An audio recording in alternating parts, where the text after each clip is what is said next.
მოგეხსენებათ ჰაერის ტემპერატურა ნელ-ნელა მაქსიმუმს აღწევს, ხალხი ქალაქიდან გადის და ცდილობს რომ ცოტა გაგრილდეს. შესაბამისად, ყოველწლიურად ჩვენ ეროვნულ სატყეოს აგენტო ვატარებთ ამ PR კამპანიებს და ასე შემდეგ, რომ მოსახლეობაში ავწევს ცნობიერება იმასთან დაკავშირებით, რომ რაც შეიძლება მინიმუმად დავიყენოთ ხანძრის რისკები. ეს QR კოდი ზუსტად ამას იმსახურება, QR კოდის დასკანერების შემთხვევაში ტურისტი გაეცნობა ინფორმაციას თუ როგორ უნდა მოიქცეს ტყეში. ან ტყეში როგორ უნდა დაათოს კოცონი, როგორ უნდა ჩააქროს საბოლოოდ, რომ მინიმუმამდე დავწიოთ ის რისკები, რამაც შეიძლება გამოიწვიოს ტყის ხანძრის გაჩენა. და როგორ უნდა დაანთოს და რა უნდა გააკეთოს? ჩვენც რომ გაგვეცნათ. ეს დაახლოებით რამოდენიმე პუნქტიანი ფაილი არის, რომელსაც დასკანერების შემთხვევაში გავეცნობით. იქ ვნახავთ თუ როგორ უნდა დავანთოთ ცეცხლი. მაგალითად, ჩვენ პირდაპირ აკრძალვები გვაქვს აკეთებული იმას დაკავშირებით, რამაც შეიძლება გამოიწვიოს ტყის ხანძრების გაჩენა. ეს არის ესეთი ადგილები, სადაც ძველი ნახანძრალებია, ხმელი ბალახია, ხმელი ფიჩხი არის დაყრილი. ასეთ ტერიტორიაზე ცეცხლის დამთება რისკს ზრდის იმისას, რომ შესაძლებელია ხანძარი გამოიწვიოს და მივიდეთ სავლელო შედეგამდე.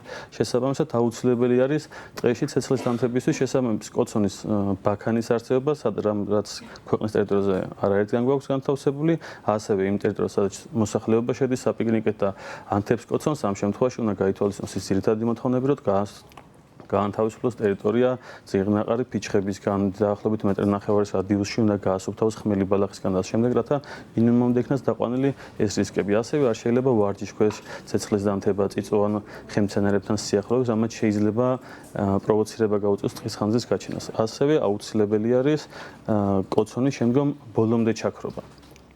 ხშირ შემთხვევაში იყენებენ ხოლმე ნედლ ტოტებს და ასე შემდეგ. ეს პირველ რიგში აზიანებს გარემოს, ხოლო შემდგომ რაცაა პრობლემა, ადვილად არ ქრება, რამაც შესაძლებელია ისევ და ისევ რისკები გაზარდოს ამ ხანძრით. ამიტომ მოუწოდებთ მოსახლეობას მაქსიმალურად დაიცვან ეს უსაფრთხოების წესები, გაესწრონ ჩვენ ბანერებს, არ დააზიანონ პირველ რიგში, იმიტომ რომ ეს დიდი ინფორმაციის მატარებელია. და რაც მთავარია, ეს ხანძრები არ არის პატარა მასშტაბის ჩვენი ქვეყნის. ბოლო 5 წელიწადში დაახლოებით 272 შემთხვევა ჰქონდა და დაახლოებით დაიწყო 2500 ჰექტარზე მეტი ტყე. ძირითადი მიზეზი რა არის? ძირითადი მიზეზი სწორედ ადამიანის დაუდევრობა არის ამის ერთ-ერთი მთავარი მიზეზი თუ არის კიდევ ძირითადი მიზეზი სამწუხაროდ არის ხოლმე ადამიანების დაუდევარი ქმედება. იგივე არა ბოლომდე ჩაქრობილი კოცონი, ისევ გადაგდებული სიგარეტის ნამწვი, ან გადაყრილი ნარჩენები, ეს იქნება მინა და ასე შემდეგ, რაც ისევ და ისევ ზრდის ამ პროცესს. ასევე შესაძლებელია ბუნებრივი პროცესებითაც მოხდეს ხანძრის წარმოშობა, ეს შეიძლება იყოს მეხი, ქვათაცვენა და ასე შემდეგ. რამაც შესაძლებელია გამოიწვიოს, მაგრამ ეს ძალიან მინიმუმი არის, არა მარტო ჩვენ ქვეყნის სტატისტიკის თანახმად, არამედ მსოფლიო სტატისტიკის მიხედვით ძალიან მცირე არის ტყეში ბუნებრივი პროცესებით გაჩენის ხანძრის გაჩენის რისკები. თქვენ ახსენეთ ტურისტები, ეს ინფორმაცია QR კოდზე ქართულენოვანის გარდა არის ინგლისურენოვანიც? ქართულ ენაზე არის ამ ეტაპზე დაემატება ინგლისურენოვანიც. რამდენად აქტიურად ეცნობიან, რამდენად იწუხებენ, მოდით ასე ვთქვათ, თავს ამ დიდი ინფორმაციის გაცნობით და წესების წაკითხვით და მთავარი ალბათ არის კონტროლი. როგორ ხდება ამის გაკონტროლება რეალურად? ეს ადამიანები ითვალისწინებენ თუ არა ამ წესებს და თუ ხდება მონიტორინგი, ვთქვათ, დღის განმავლობაში რაღაც გარკვეულ ადგილებზე? კი ბატონო, ამ ხანძარს აშუქნებზე და ტურისტულ აქტიურ ადგილებზე გვაქვს ეს ყველაფერი განთავსებული, ამას უზრუნველყოფენ ჩვენი ტერიტორიული სატყეოს სამსახურის თანამშრომლები, ტყისმცველები. მოსახლეობაც ეცნობა, ეს კამპანიაც ახალდაწყებულია, ჩვენ ვცდილობთ მაქსიმალურად სოციალური ქსელი იქნება თუ მედია იქნება თქვენი მხარდაჭერით ეს ინფორმაცია მაქსიმალურად მივიტანოთ მოსახლეობამდე. რაც შეეხება QR კოდზე არსებული ინფორმაციას, ეს არის მაქსიმალურად ლაკონურად გადმოცემული იმისათვის, რომ ეს რისკები ყველაფერი შევამციროთ და მინიმუმამდე დავიყენოთ.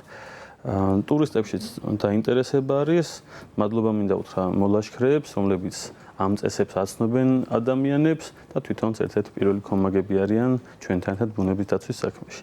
პირველ რიგში მინდა ისევ და ისევ მოსახლეობას მოუწოდო, მაქსიმალურად გაუფრთხილდნენ ჩვენს ბუნებას, ჩვენს დღეს, იმიტომ რომ ერთმა არასწორმა ქმედებამ შეიძლება მიგვიყვანოს სავალალო შედეგებამდე.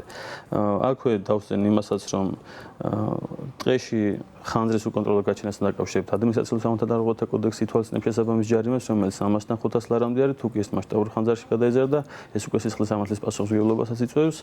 ამიტომ ვცდილობთ მაქსიმალურად თითოეულ ადამიანამდე მივიტანოთ ეს ინფორმაცია, რომ გავუფრთხილდეთ და ისევ და ისევ ჩვენს ბუნებას და როგორ ხდება ამ დანაშაულის აღმოჩენა? აი მონიტორინგი ხორციელდება და ადგილზე თუ ვთქვათ შეესწრებიან მონიტორინგის ჯგუფის წევრები ამას, იმიტომ რომ იქ რამდენადაც ჩემთვის ცნობილია არ არის კამერები, ხო?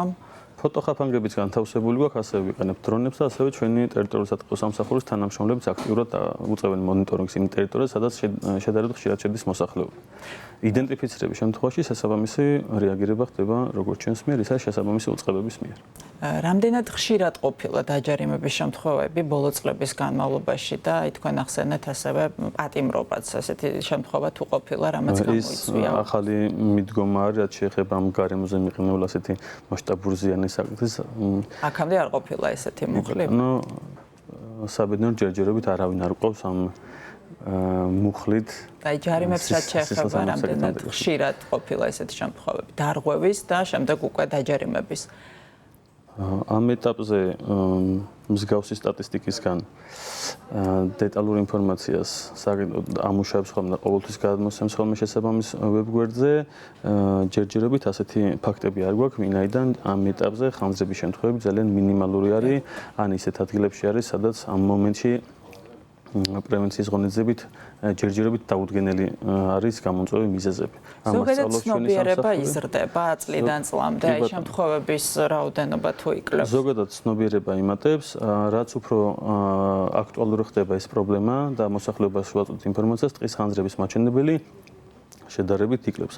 ბოლოს წლების სტატისტიკის მიხედვით შედარებით შემცირებულია ტყის ხანძრები, თუ არ ჩავთვალოთ 2017 წლის მასშტაბურ ხანძრას, სადაც უზარმაზარი ტერიტორია დაზიანდა სამცხე-ჯავახეთის ტერიტორიას. აი ბოლოს მინდა კიდევ ერთხელ რომ ვუთხრათ მაყურებელს, რამდენად დიდი ზიანის მომტანი შეიძლება იყოს თავად ადამიანის რაღაც ელემენტარული დაუდევარი საქციელი, რამ დონის მასშტაბებზე შეიძლება გავიდეს ზარალი. აი ეს უფრო კარგად რომ ავუხსნათ.